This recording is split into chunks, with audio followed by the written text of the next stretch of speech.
ನಮ್ಮ ಚಿಕ್ಕಣ್ಣ ಟಿಫನ್ ರೂಮ್ನಲ್ಲಿ ತಯಾರು ಮಾಡುವಂಥ ಪಲಾವ್ ಹೇಗೆ ಮಾಡೋದು ಅಂತ ತೋರಿಸ್ತಾ ಇದ್ದೀವಿ. ಇದು ನಮ್ಮ ಹೋಟೆಲಿನ ತುಂಬ ಮೋಸ್ಟ್ ಎಲ್ಲ ಜನ ಕೇಳೋವಂಥ ಪಲಾವ್ನ ರೆಸಿಪಿ ನೀವು ನೋಡ್ತಾ ಇರೋದು. ಈಗ ನಾವು ಹಾಕಿರೋ ತರಕಾರಿ ಒಂದು 80% ಬೇಯಿಸ್ಕೊಳ್ಳೋಣ, ಆಮೇಲೆ ಒಂದು 20% ಅಕ್ಕಿ ಜೊತೆಗೆ ಬೇಯುತ್ತೆ. ಅದು ಯಾವುದೇ ಪಲಾವ್ ಅಥವಾ ಬಿರಿಯಾನಿಗೆ ಸ್ವಲ್ಪ ಉಪ್ಪು ಮುಂದೆ ಇರಬೇಕು. ಅಕ್ಕಿ ಹಾಕಿದ್ಮೇಲೆ ಅದು ಸ್ವಲ್ಪ ಕರೆಕ್ಟಾಗಿ ಆಗುತ್ತೆ. ಈ ತರಕಾರಿ ಎಲ್ಲ 80% ಬೆಂದಿದೆ. ಈಗ ನೀರು ಹಾಕ್ಕೊಳ್ಳೋಣ. ನಾವೀಗ 1 kg ಅಷ್ಟು ಸೋನಾ ಮಸೂರಿ ಅಕ್ಕಿ ತೊಗೊಂಡಿದ್ದೀವಿ. ಅದು ಒಂದು 20 ನಿಮಿಷ ತೊಗೊಳುತ್ತೆ. ಮಧ್ಯ ಮಧ್ಯ ನೀವು ಅದನ್ನು ತಿರುಗ್ತಾ ಇರಬೇಕು. ಬಿಡಿ ಬಿಡಿಯಾಗಿರುವಂಥ ಪಲಾವ್ ರೆಡಿಯಾಗಿದೆ ನೋಡಿ. ನೀವು ತುಂಬ ಜನ ಕೇಳ್ತಾ ಇದ್ದಂಥ ಚಿಕ್ಕಣ್ಣ ಟಿಫನ್ ರೂಮ್ನ ಪಲಾವ್ ರೆಡಿ ಇದೆ. ಈಗ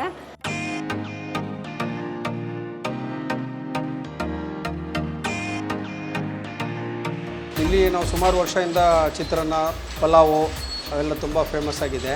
ಪಲಾವು ಮಸಾಲನೂ ಆ ಥರ ಜಾಸ್ತಿ ಏನು ಸ್ಪೈಸಿಯಾಗಿ ಹಾಗೆ ತುಂಬ ತಿಂದು ಎದೆ ಉರಿ ಆಗೋ ಥರ ಅಂತ ಏನಿಲ್ಲ, ತುಂಬ ಲೈಕ್ ಆಗುತ್ತೆ. ಚಿಕ್ಕಣ್ಣ ಟಿಫನ್ ರೂಮ್ ಅಂದರೆ ತುಂಬ ಫೇಮಸ್ಸು. ನಾನು ಇಲ್ಲಿ ಚಿಕ್ಕ ಹುಡುಗನಿಂದ ಬರ್ತಿದ್ದೀನಿ. ಚಿಕ್ಕ ವಯಸ್ಸಿಂದ ಇಲ್ಲಿ ಏನು ಫೇಮಸ್ ಅಂದರೆ ದೋಸೆ, ಪಲಾವು, ಖಾಲಿ ದೋಸೆ ತುಂಬ ಫೇಮಸ್. ಇದರಲ್ಲಿ ಇನ್ನೊಂದೇನೆಂದರೆ ಪಲ್ಯ ಜೊತೆಗೆ ನೀವು ಪಲಾವ್ ತಿಂದರೆ ಡಿಫ್ರೆಂಟಾಗಿರುತ್ತೆ. ಬೇರೆ ಎಲ್ಲೂ ಈ ಥರ ಬರೋದಿಲ್ಲ. ಒಂದೇ ಟೇಸ್ಟ್, ಒಂದೇ ಕ್ವಾಲಿಟಿ, ಒಂದೇ ಮೇಂಟೈನ್ ಮಾಡಿದ್ದೀವಿ. ಚಿಕ್ಕಣ್ಣ ಅಂದರೆ ನಾವು ಚಿಕ್ಕ ವಯಸ್ಸಿಂದನೂ ಫೇಮಸ್ ಇದು. ಮತ್ತು ಇಡ್ಲಿ, ಪಲಾವು ಎಲ್ಲ ತುಂಬ ಚೆನ್ನಾಗಿರುತ್ತೆ. ಎಲ್ಲಕ್ಕಿಂತ ತುಂಬ ಫೇಮಸ್ ಅಂದರೆ ಇಲ್ಲಿ ದೋಸೆ, ಅದು ಮಿನಿ ಮಸಾಲ ಅಂದರೆ ತುಂಬ ಇಷ್ಟ ಆಗುತ್ತೆ. ಎಲ್ಲರಿಗೂ ಇಷ್ಟ ಆಗುತ್ತೆ, ನಮಗಂತೂ ತುಂಬ ಇಷ್ಟ ಆಗುತ್ತೆ. ನಾವು ರೆಗ್ಯುಲರ್ ಕಸ್ಟಮರ್ ಕಬ್ಬನ್ಪೇಟೆ ಅವರು ಇವರು. ನಮಸ್ತೆ, ನನ್ನ ಹೆಸರು ಲಕ್ಷ್ಮೀ ಹೆಸರಾಜು. ನಾವು ಚಿಕ್ಕಣ್ಣ ಟಿಫನ್ ರೂಮಿಂದ ಮಾತಾಡ್ತಾ ಇದ್ದೀವಿ. ಚಿಕ್ಕಣ್ಣ ಟಿಫನ್ ರೂಮ್ ಬಂದು ನಾನು ಮದುವೆಯಾಗಿ ಬಂದಾಗಿಂದನೂ ಇವ್ರ ಮನೆಗೆ ನಾನು ಇದೇ ಕೆಲಸದಲ್ಲೇ ತೊಡಗಿಸ್ಕೊಂಡಿದ್ದೀನಿ.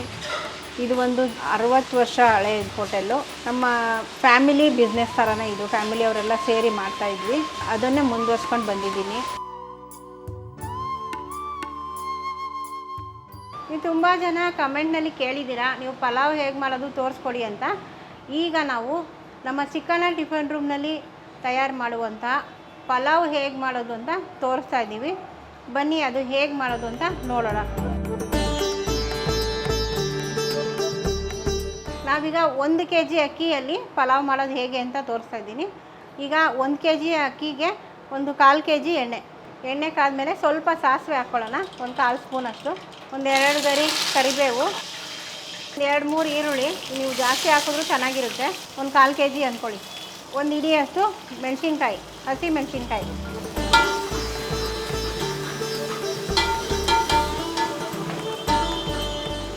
ಈರುಳ್ಳಿ ಸ್ವಲ್ಪ ಕೆಂಪಗಾದ್ಮೇಲೆ ಅರ್ಧ kg ಟೊಮೊಟೊ ಹಾಕ್ತಿದ್ದೀವಿ.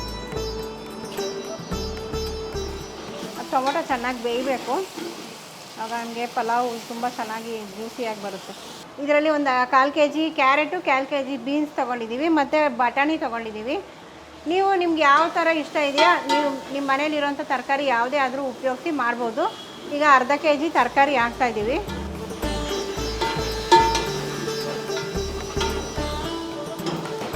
ಒಂದು 100 ಗ್ರಾಮ್ ಬಟಾಣಿ ಹಾಕ್ಕೋತಾ ಇದ್ದೀವಿ. ಇದು ಫ್ರೋಝನ್ ಬಟಾಣಿ.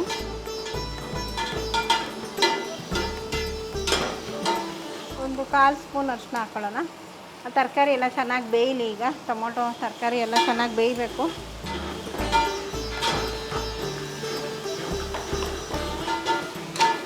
ಈಗ ನಾವು ಹಾಕಿರೋ ತರಕಾರಿ ಒಂದು 80% ಬೇಯಿಸ್ಕೊಳ್ಳೋಣ, ಆಮೇಲೆ ಒಂದು 20% ಅಕ್ಕಿ ಜೊತೆಗೆ ಬೇಯುತ್ತೆ. ಅದು ಇದು ಕೊತ್ತಂಬರಿ ಸೊಪ್ಪು ಮತ್ತು ಪುದೀನ 2 ಇದೆ, 2 ಒಂದು ಹಿಡಿ ಹಾಕೋಣ.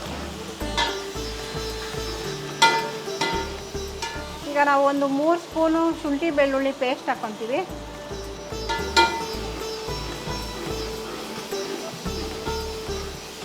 ಈಗ ಉಪ್ಪು ಹಾಕ್ತಾಯಿದ್ದೀವಿ. ಇಲ್ಲಿ ಕಲ್ಲುಪ್ಪೇ ತೊಗೊಳ್ಳಿ, ಅದೇ ತುಂಬ ಚೆನ್ನಾಗಿರುತ್ತೆ. ನಾನೊಂದು 2 ಹಿಡಿಯಷ್ಟು ಹಾಕ್ಕೊತಾ ಇದ್ದೀನಿ. ಯಾವುದೇ ಪಲಾವ್ ಅಥವಾ ಬಿರಿಯಾನಿಗೆ ಸ್ವಲ್ಪ ಉಪ್ಪು ಮುಂದೆ ಇರಬೇಕು. ಅಕ್ಕಿ ಹಾಕಿದ್ಮೇಲೆ ಅದು ಸ್ವಲ್ಪ ಕರೆಕ್ಟಾಗಿ ಆಗುತ್ತೆ. ನೀವು ನೀರು ಹಾಕಿದ್ಮೇಲೆ ಅದನ್ನು ಟೇಸ್ಟ್ ಮಾಡಿ. ನೀರು ಸ್ವಲ್ಪ ಜಾಸ್ತಿ ಕಾಣಬೇಕು, ಅಕ್ಕಿ ಹಾಕಿದ್ಮೇಲೆ ಅದು ಕಡಿಮೆ ಆಗುತ್ತೆ. ಈಗ 1 ಸ್ಪೂನು ಧನಿಯಾ ಪೌಡರ್ ಹಾಕ್ಕೊತಿದ್ದೀನಿ. ಈಗ ಒಂದು 3 ಸ್ಪೂನಷ್ಟು ತೆಂಗಿನಕಾಯಿ ರುಬ್ಬಿಟ್ಕೊಂಡಿದ್ದೀವಿ, ಅದನ್ನು ಹಾಕ್ತಿದ್ದೀನಿ.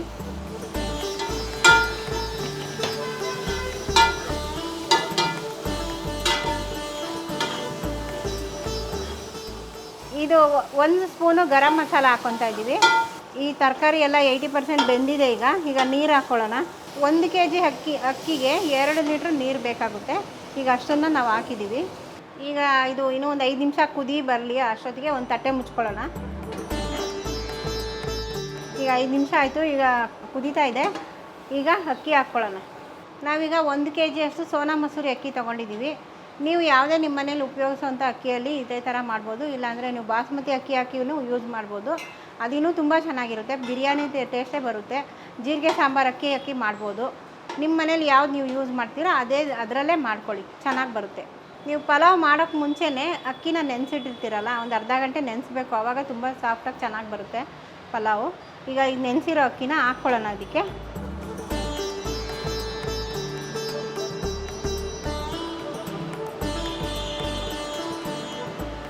ಈಗ ಅಕ್ಕಿ ಹಾಕಿದಾಯಿತು. ಅದು ಒಂದು 20 ನಿಮಿಷ ತೊಗೊಳುತ್ತೆ. ಮಧ್ಯ ನೀವು ಅದನ್ನು ತಿರುಗ್ತಾ ಇರಬೇಕು. ಮಧ್ಯ ಬಿಟ್ಟರೆ ತಳ ಅಂಟ್ಕೊಳ್ಳುತ್ತೆ, ತಳ ಸೀದೋಗುತ್ತೆ. ಮಧ್ಯ ಕೈ ಆಡಿಸ್ತಾ ಇರಬೇಕು. ಒಂದು 5 ನಿಮಿಷ ಬಿಟ್ಟು 5 ನಿಮಿಷ.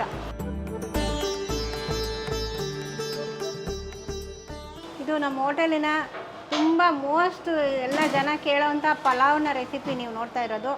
ನಿಮಗೆ ಬೆಳಗ್ಗೆ ಮಕ್ಕಳಿಗೆ ಟಿಫನ್ಗೆ ಏನು ಮಾಡ್ಕೊಡ್ಬೇಕು ಅಂತ ತುಂಬ ಯೋಚನೆ ಇರೋವಾಗ ಇದನ್ನು ಏನಿಲ್ಲ, ಈಸಿಯಾಗಿ ಒಂದು ಅರ್ಧ ಗಂಟೆಲಿ ರೆಡಿ ಮಾಡಿಬಿಡ್ಬೋದು. ತುಂಬ ಚೆನ್ನಾಗಿರುತ್ತೆ, ಈಸಿಯಾಗಿ ಮಾಡ್ಕೋಬೋದು. ತುಂಬ ಸಿಂಪಲ್ಲಾಗಿರೋ ಇಂಗ್ರೀಡಿಯೆಂಟ್ಸ್ನ ಹಾಕಿ ಮಾಡಿರೋದು, ತುಂಬ ರುಚಿಯಾಗಿರುತ್ತೆ. ಪಲಾವ್ ಇಟ್ಟಿದ್ವಲ್ಲ 20 ನಿಮಿಷ ಆಯಿತು. ಈಗ ರೆಡಿಯಾಗಿದೆ, ನೋಡೋಣ ಬನ್ನಿ ಹೇಗಿದೆ ಅಂತ. ಬಿಡಿಯಾಗಿರುವಂಥ ಪಲಾವ್ ರೆಡಿಯಾಗಿದೆ ನೋಡಿ, ತುಂಬ ಸಾಫ್ಟಾಗಿ ಬಿಡಿಯಾಗಿ ಚೆನ್ನಾಗಿ ಬಂದಿದೆ. ಈಗ ಇದನ್ನು ಸರ್ವ್ ಮಾಡ್ಕೊಳ್ಳೋಣ.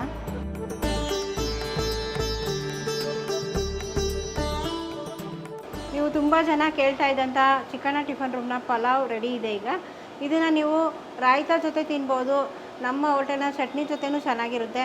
ಪಲಾವು ಬಿಸಿಯಾಗಿ ರೆಡಿಯಾಗಿದೆ. ಇದನ್ನು ನೋಡಿದ್ರೇ ತಿನ್ನಬೇಕು ಅಂತ ಟೆಂಪ್ಟ್ ಆಗುತ್ತೆ.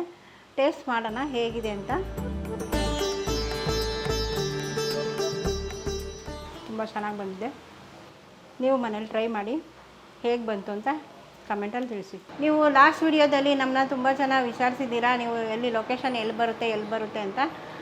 ಇದು ನಮ್ಮ ಲೊಕೇಶನ್ ಬಂದು Cubbonpet main road.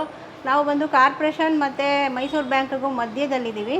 Cubbonpet main ರೋಡಿಗೆ ಬಂದರೆ ನೀವು 30ನೇ ಕ್ರಾಸಲ್ಲಿ ನಮ್ಮದು ಬೋರ್ಡ್ ಕಾಣುತ್ತೆ, ನೀವು ಈಸಿಯಾಗಿ ಗುರುತಿಸ್ಕೋಬೋದು. ನಾವು ನಮ್ಮ ಹೋಟೆಲಿನ ಮತ್ತೊಂದು ರೆಸಿಪಿಯೊಂದಿಗೆ ಮತ್ತೆ ನಿಮ್ಮ ಮುಂದೆ ಬರ್ತೀವಿ. ನಮಸ್ಕಾರ.